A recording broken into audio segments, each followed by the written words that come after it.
Audio Jungle.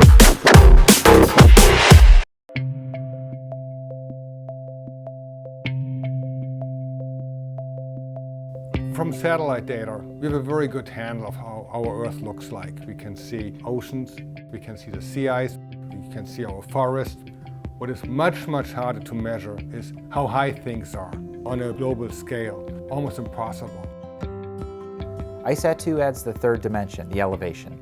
Repeating measurements from ICESat 2 will allow us to measure changes in the ice sheets or in the ocean or in land. ICESat 2 is designed to measure the changes that are going on in the cryosphere, in the polar regions. All the change is at the edges.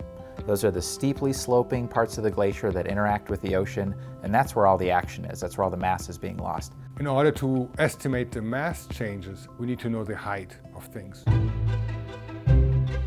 The mission ICESat 2 carries a single instrument. It's called ATLAS, the Advanced Topographic Laser Altimeter System.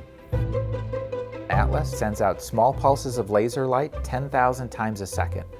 And by measuring precisely how long it takes that light to go from the spacecraft down to the Earth and back up to the spacecraft allows us to figure out what the height of the surface is beneath ICESat 2.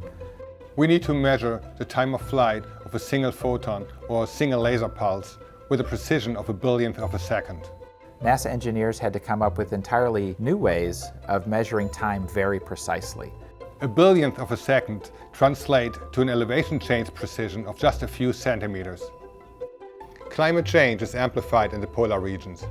ICESat 2 is designed to measure those areas and will help us to understand what's going on with our planet.